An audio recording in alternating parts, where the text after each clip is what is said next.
आरोप आहे की त्यांची दिशाभूल झाली. शेतकऱ्यांना सुरुवातीला नेमकं काय आम्ही शेतकऱ्यांची कशी फसवणूक दिशाभूल कुणी केली?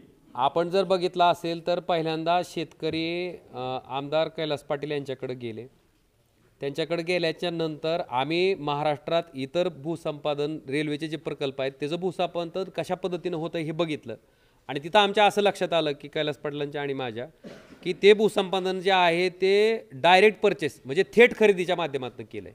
त्याचा फायदा काय झाला तिथल्या शेतकऱ्याला की त्यांच्या जमिनीचं जे काय मूल्यांकन निघतंय त्याच्या 5 पट मोबदला त्या शेतकऱ्यांना मिळाला.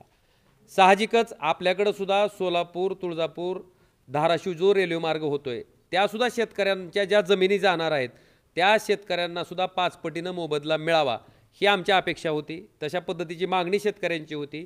असं आल्याच्या नंतर तुळजापूरचा शहाणा आमदार त्या ठिकाणी म्हणला की नाही हे कोणतरी तुम्हाला मूर्खात काढतंय, वेड्यात काढतंय. त्यांना सांगितलं गेलं.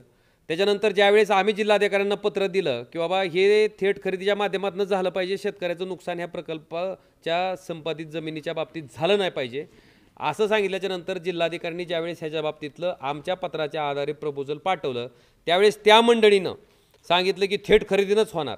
आणि आता परिस्थिती अशी दिसते की तिथं लोकांना सांगायचं की थेट खरेदीनं आम्ही करतोय आणि इकडं मात्र अधिकाऱ्यांवर प्रेशर करून त्याचा आवारड करायचा आहे. आता आवारड का करायचा आहे तर उद्घाटन करायचं आहे.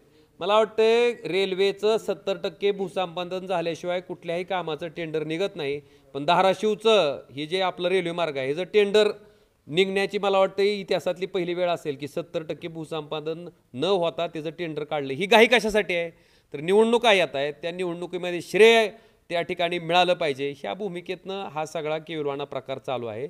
पण ह्याच्या बाबतीत आमचं थेट म्हणणं आहे की शेतकऱ्यांच्या तोंडात अन्नात माती कालवून आपण जर अशा पद्धतीनं त्यांचं नुकसान करणार असाल तर ते निषेधार्ह आहे. आणि त्याच्या बाबतीत लोकप्रतिनिधी म्हणून मला वाटतंय त्या ठिकाणी पुढे येऊन शेतकऱ्यांचं हिताचा विचार त्या ठिकाणी आपण करायला पाहिजे आणि ती सुद्धा अपेक्षा माझी त्यांच्याकडनं आहे.